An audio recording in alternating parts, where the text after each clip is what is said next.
Thank you. Good afternoon to one and all. I am pleased to be here. I appreciate the opportunity to come and present before you. As I would have stated, I'm a spoken word artist, so I'm coming before you today as a performer. And I saw it fitting that I perform my duty or oration, not quite the norm, but spoken word poetry. So,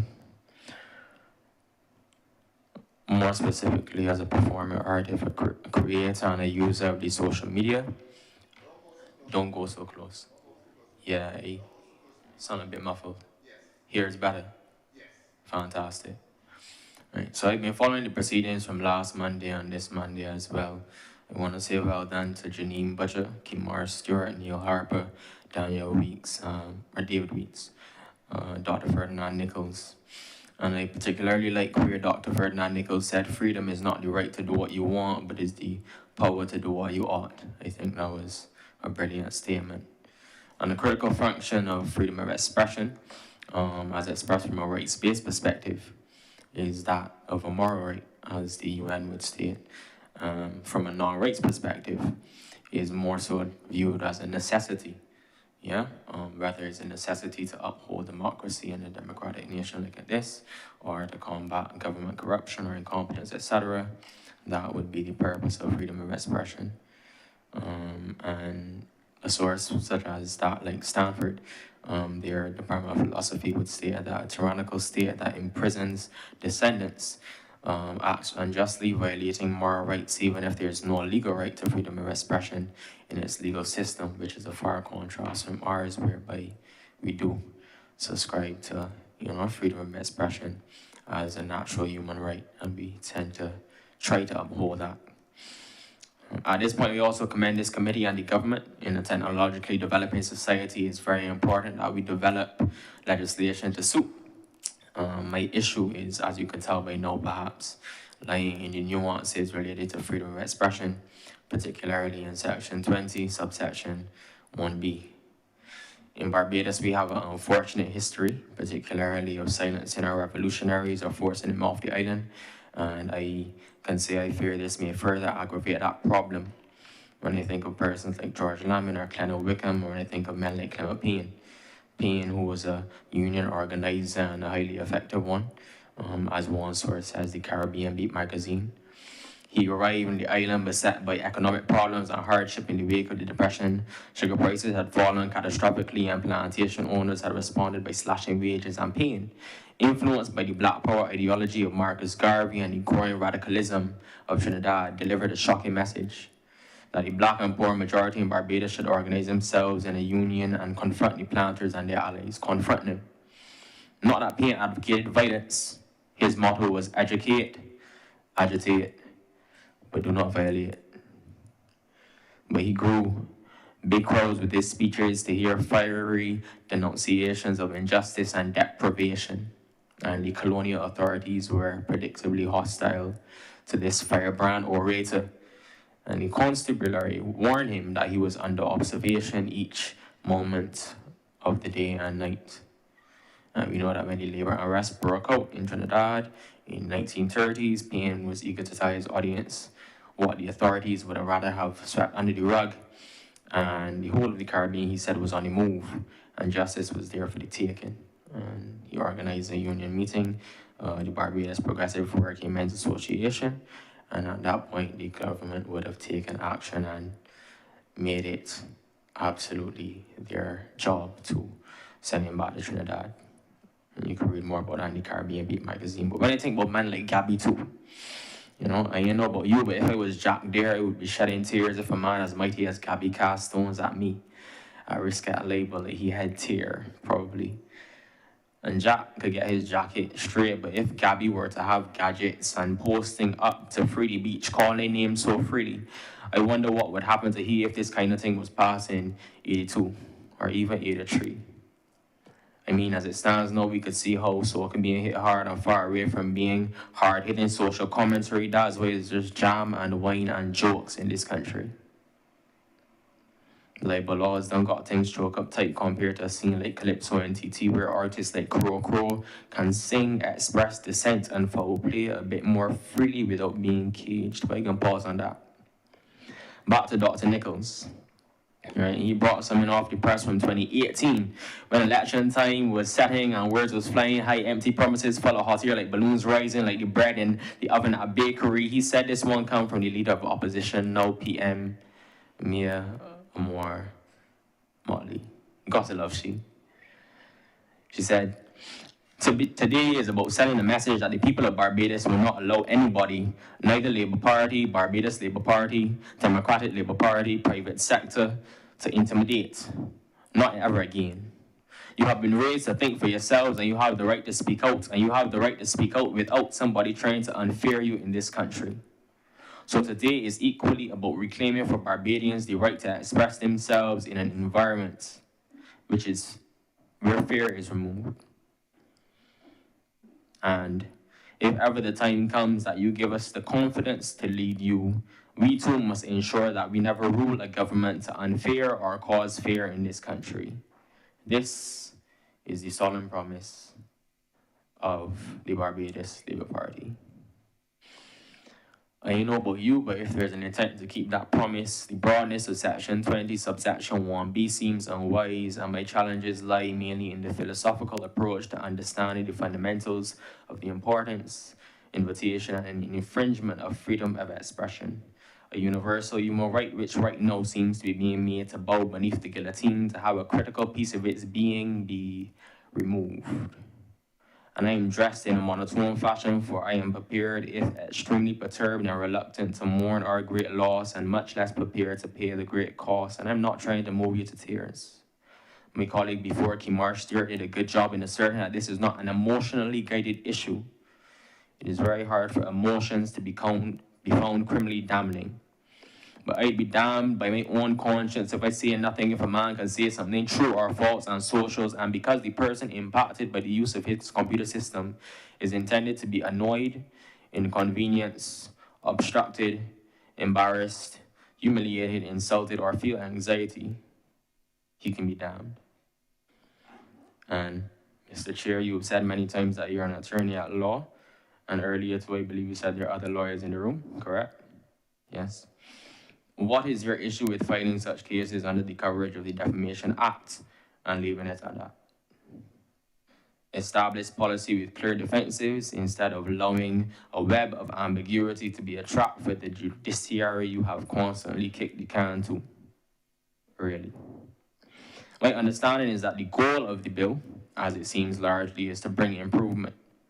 If the way it is currently drafted is highly able to be abused in the palms of powerful players, where you may criticize an individual in some position of authority responsible to the citizens of this country for, in truth, neglect of their duty, they remain not subject to change in their ways, but you subject to charge, and you may not be able to afford the bond to be unbound before you are found guilty and fined up to 70,000, or redefined from a concerned civilian to criminal in your sentence of a term to 7 years hard time.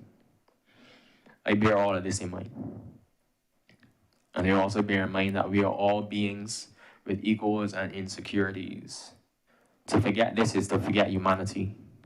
To reject this is to embrace a pointless naivete which can only lead to a pitiful existence in a strange form of arrogant, ignorant madness. I would urge the committee to not this negligence nor unbelief consume you.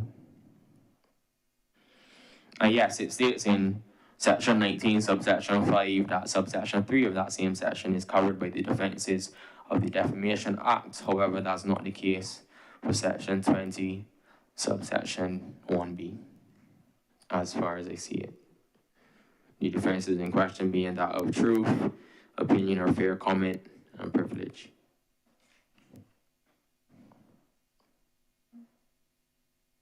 At this point in time, I'm open to questions. Thank you, Mr. Howard. As I had stated earlier, I don't want this to generate into a law class, but you have basically focused on section 21B. And let's look at it. You have it there. Now, realize that section 21B is subscribed by section 21A.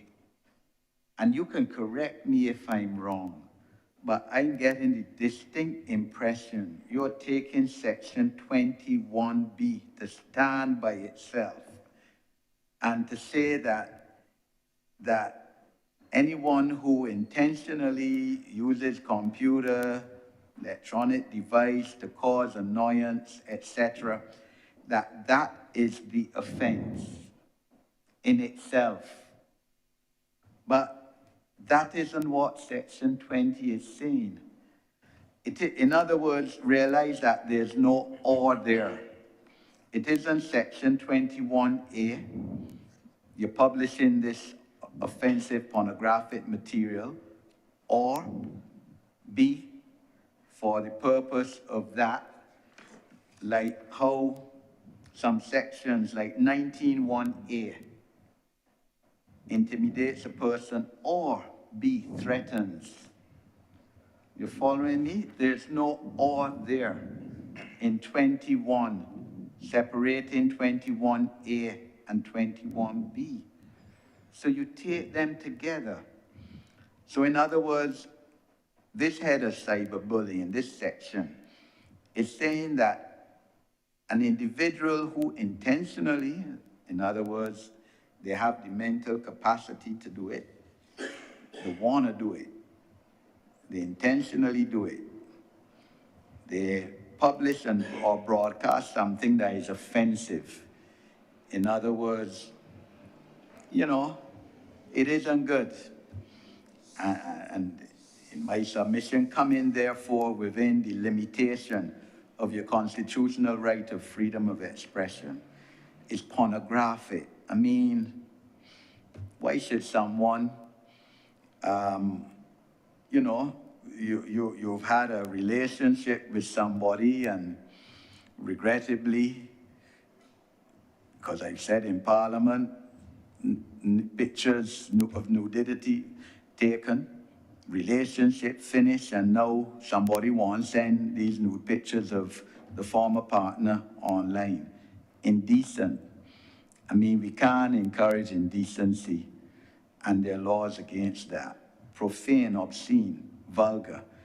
So you're publishing something that is one of these, all right? And we could argue and debate as to whether, you know, some of the words go a bit too far.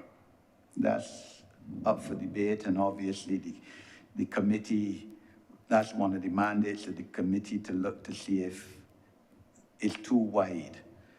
But you're doing those things for the purpose of causing annoyance. You follow? It is not that they are disjunctive. They're together.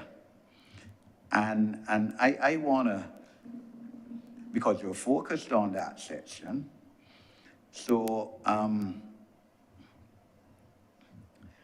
are you saying that an individual who, to use an example here given, is a pornographic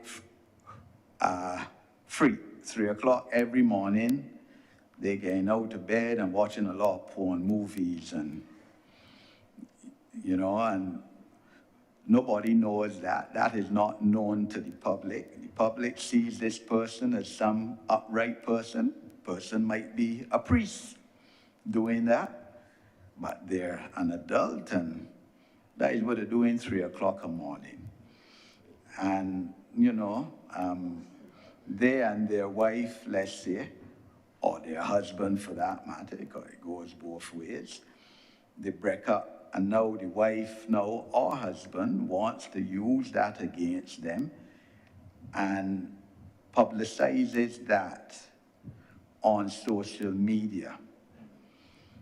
right? To say that this person is a fraud. Play that they show up right in the church every Sunday, but up every 3 o'clock every morning watching pornography. Do you think that that is right? And that a person should be allowed to do that to cause annoyance? And again, like I said, you might debate that all of these words in 1B are too vague, some of them, not all, as the previous presented it. Do you think that they should have the right to do that? And to even say, look, if you leave me, I'm gonna do this. I can tell the world, because when you put something on social media, you're telling the world. I can tell the world who you really are. I don't mind you. Do you think that that should be allowed?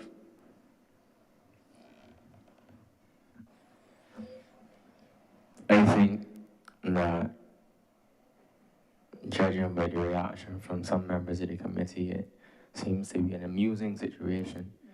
No, sir, this is, no, nothing about this committee is amusing, sir. Oh. This is a serious committee, sir. Okay. And this is real life, sir. This is nothing, Definitely. no amusing. This Okay. happens. Okay, so am I responding now? Yeah. Yeah, it seemed otherwise from the laughter in the room, however. And I wasn't particularly leaning towards that aspect of the subsection either. However, if it is, and you say you're a lawyer, so I suppose you would be better able to tell me whether that is really and truly a criminal offense or a civil matter. And No, is it worthy I'm of... asking you, I'm asking you, and this is my if response. you feel that someone should be allowed to do that, and it should not be subject to the criminal law. Right. So what I'm saying is that in coming here now, that seems to be a moral offering that you're expecting me to make in terms of my judgment of whether I believe that the person should do that or should not do that. Whether it is or is not a criminal matter, I am not studied to know whether it should be or not. However, I would venture to say that 7 years or $70,000 for that when the Defamation Act only covers what is it? How much is it for defamation? Is what? 3? No, sir, 2 points here. 25,000? Two points here, 2 points here. Because it's being repeated outside of this committee as well. Mm-hmm. When you see a fine Mm-hmm. and an imprisonment term, Mm-hmm. that is maximum. Under our Interpretation Act, all right, you have, anytime you see this, this is the maximum. But that doesn't Even if mean, it doesn't say up to? No, sir. Regardless. We have a top legal draftsperson here, and she can confirm what I'm saying. Right, cool. I just No law says up to. All right? Okay. We don't write legislation that way. That is the maximum. And under our Interpretation Act, that is what it says. And that's how we draft it in Barbados.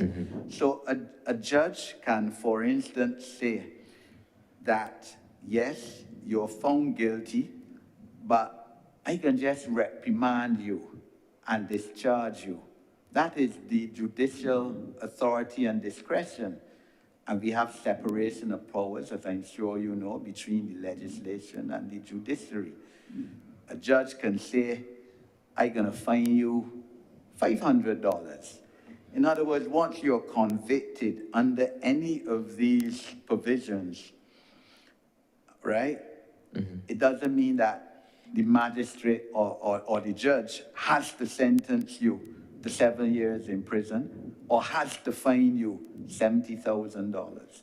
So I want to assure you of that, sir. I appreciate that. And when you spoke about the defamation, sir, just, as I said, it's not a law lesson, but, you know, I have to tell you for the sake of the record, sir, that this legislation, this bill, once enacted, it is proposing to repeal section 34 of the Defamation Act, which is criminal libel. All right? That there will no longer be, defamation would no longer be a criminal offense. Okay? So just wanted to point that out to you too. But essentially,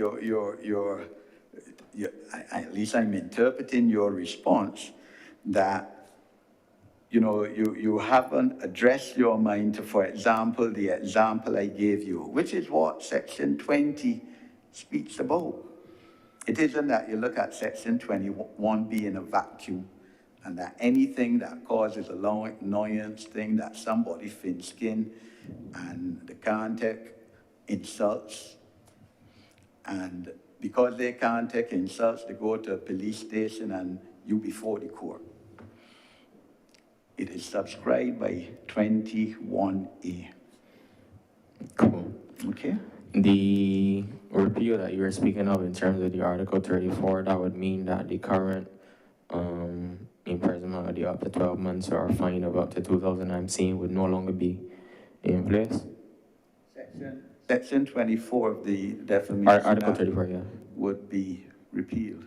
Right, which means that would no longer be punishment there, no? It would no and longer instead be it would be what is being listed here under the cybercrime bill instead. Yeah, and cybercrime, realize, is within a certain context, all right? By electronic means, computers, systems, etc.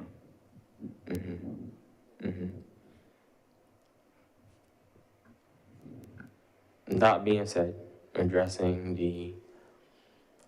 not only the scenario that you would have presented, but the statement you would have made in saying that you're not seeing it in a vacuum. Well, yes, the situation that you would have presented can arguably be justifiably tried under this, and that's okay. There are also other scenarios which also may not necessarily be right to fall under this act and be tried as such. However, due to the broadness, as you said, of it, which we can argue in terms of the words being too broad, such as a word like offensive, which is very vague, and then being backed up by the others of annoyance, inconvenience, trivial things like embarrassment and such, could be cause for concern. And I'm sure you could probably agree.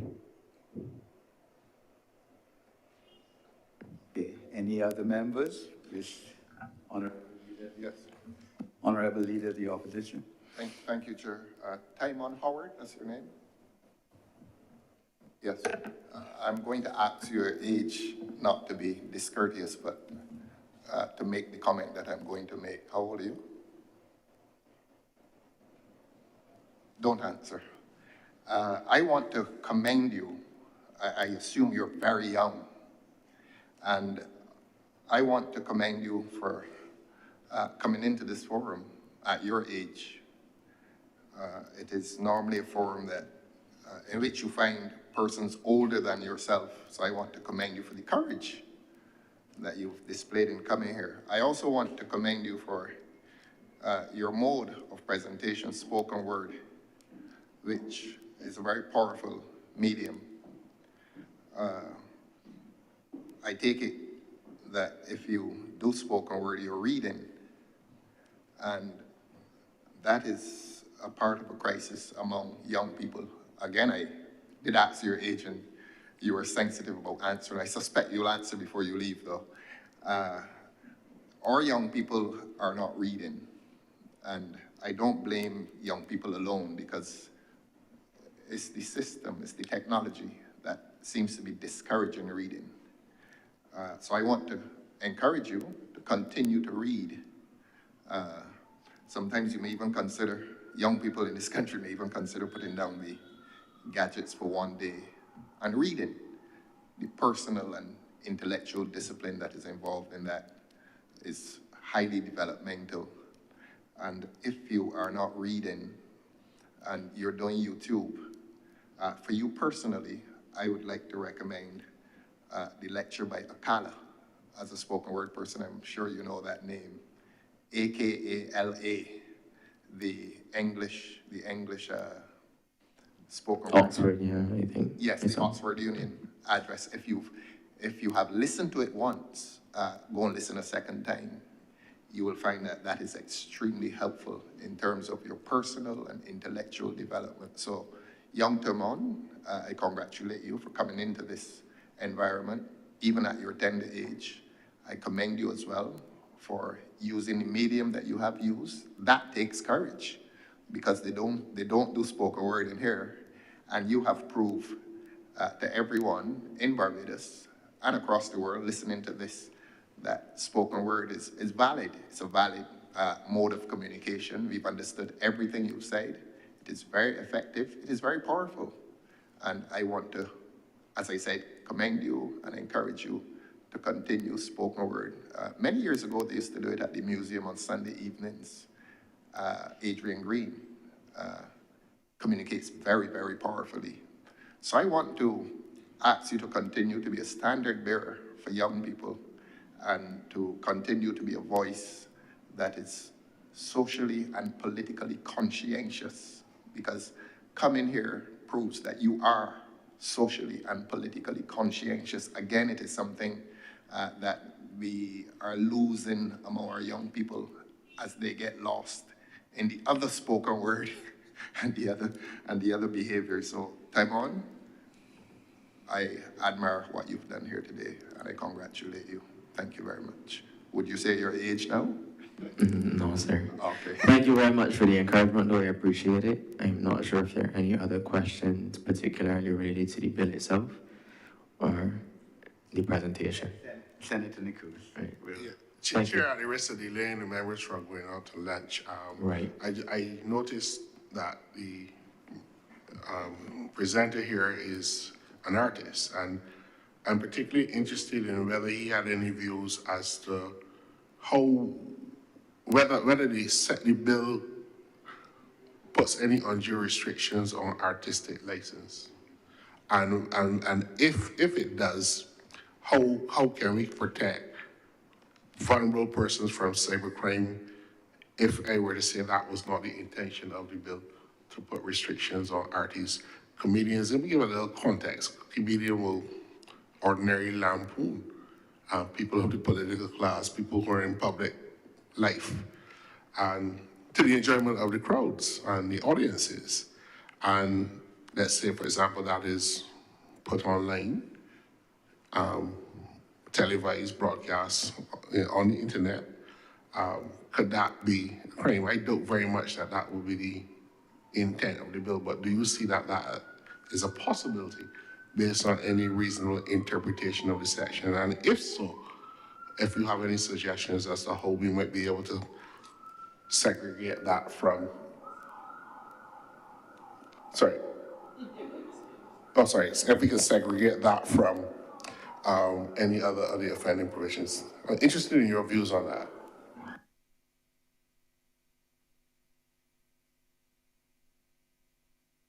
Great. Thank you very much for that, Mr. Senator Nichols. I hear genuineness in that approach and that question. Yeah. And I do see it in terms of if it is that we are being artists and creatives, and as I mentioned, some artists in there, Croker in Trinidad, here, Gabby, and other oral presenters who may not necessarily have always been the softest with the blows or the approach that they took to addressing certain issues. And as I would have stated before, being in an age of technological evolution, whereby we are using the social media to push the content that we create, the artistic license that we have, that is something that I'm concerned about in terms of, due to the words of such as offensive. Yes, there's other things which are very valid, and like I was saying before, I commend you all for the bill and for the committee itself. Like as he was saying with the example of the pornography and such, if it is that you're releasing pornographic content of someone that's obviously and clearly wrong and incorrect and punishable by law as a criminal offense, I 100% agree with that. But when you say something like just transmit data that's offensive, persons take offense to a lot of things.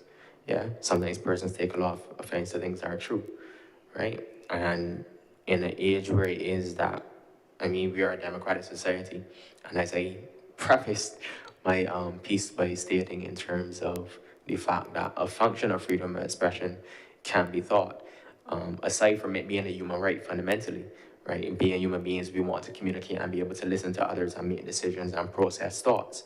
But aside from it as a human right, in terms of a functional perspective, maintaining and upholding democracy, persons need to be able to voice dissent. That is one of the critical pieces of freedom of expression. And so when you see something like something that's offensive or something that causes annoyance or intended to cause annoyance or inconvenience or obstruction is something that you can be punished for, held guilty for as a criminal offense. And as other persons would have referenced before, this going on your record and affecting you as a person, your reputation, your character, etc., with no recourse or recompense for that, I believe is extremely concerning as an artist. So, yeah. So are you suggesting that we should carve out something for that artistic space? That's what I'm trying to get at. That would be fantastic, right? So, and even if I go about my day and I'm not necessarily, performing per se, um, the speech itself, being able to have that dialogue and that discourse, being able to do what we're doing right now and share thoughts which may not be, I don't know if I agree with the lady over here, if she agrees with me, if I agree with the gentleman here, if he agrees with me, he may say something that offends me, but at the end of the day, being able to share that on a fundamental level, a base level, is important. So yes, for the artist, but also for common people, like, you don't have to be able to have a way with words to be able to express yourself and articulate yourself and have the opportunity to hear what other persons as well, at risk of them offending you and at risk of you offending them. That's all a part of communication and being able to process. We live in a difficult time because everybody contends that their view is the right of all of us, or the rights of all of us are viewed through the lenses of the person who is speaking or who has the mic. But I want to ask you a question which is touching us on a little bit more fundamental. Because as I keep saying, we have to get the balance right, and we not always get it right. But there is a view by some in the society who have had to engage with that there's a lot of pedophilia in the society that is hidden. There's a lot of grooming that is hidden, particularly in our schools. We don't want to admit it. There is a lot of extortion and exploitation of young people by adults. And one of the more effective means of communicating with children and young people is through technology and the social media platforms that they use. And what has come up to me is that there were a number of suicides in Barbados that have been attached from anecdotal evidence last year as a result of cyberbullying in the society. And when you get close to family members who are affected by these and friends and so forth, you see and hear these stories, but there's nothing really that you can do about it at present. How do we arrest this? Because there is always, I go back to what we said to people who look different to us at school when we were going to school, how we treated each other. It wouldn't be tolerated today. And when I was telling my children yesterday how I acted as a prefect at school with juniors in the school, it wouldn't be tolerated today. So that, what in your view, as you're accredited as a young person, how do we manage that tension by, at the same time, we need to create a law that protects the vulnerable. But at the same time, we don't want persons who are in public life or persons who are in important positions in society, not necessarily politicians, but persons who wield power and influence, to be unaffected by the slightest criticism that there might be a pastor in a church or a congregation where it is viewed that his influence on the church is too dominant and there can't be any views that must contend and that kind of stuff, and people feel real psychological pressure from trying to move outside the norm of the church and that organization, etc. We see this every day. How do we protect these people at the same time without diving in and creating a bill that, as the leader of the opposition says, could possibly criminalize everyday activity? And is it that everyday activity has now become normalized because it's on social media?